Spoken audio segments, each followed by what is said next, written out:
британский полутяж сделал признание о Головкине перед чемпионским боем с Бетербиевым. На выходных в Лондоне местный полутяж Энтони Ярд попытается отобрать пояса по версиям WBC, IBF и WBO у выступающего за Канаду россиянина Артура Бетербиева. Поединок пройдет 28 января и будет рассчитан на 12 раундов. Перед этим Ярд вспомнил о казахстанце Геннадии Головкине, которого считает крутым панчером. Претендент ранее собирался искать счастье в оголтелом Махаче, а сейчас вроде как передумал. Разве вы часто видите бои, в которых боец делает ставку только лишь на Махач? Все самые крутые панчеры мира, такие как Геннадий Головкин, не выходят в ринг просто с целью снести соперника. У них есть план на бой, тактический рисунок, которого они придерживаются. Вспомните Майка Тайсона.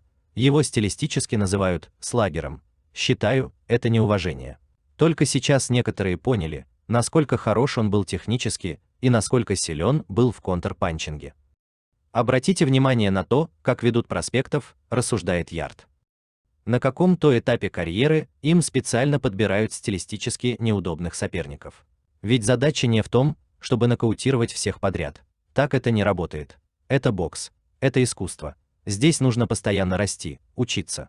Удар нужно подготовить. Удар нужно донести до цели. Я не просто панчер. Я делаю ставку на точность. Ищу, выжидаю момент для нанесения удара.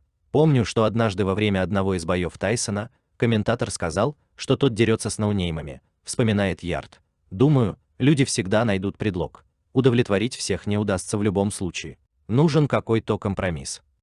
Знаете, как оно бывает? Провел 10 раундов, болельщики недовольны, что не было нокаута. Нокаутировал на старте, болельщики считают, что так ты ничему не научишься. Неправильно. Так ты учишься, как нокаутировать оппонентов. Именно это Майк и делал. То же самое и у меня. С каждым новым нокаутом я узнавал разные способы добиться этого. Так я вижу ситуацию.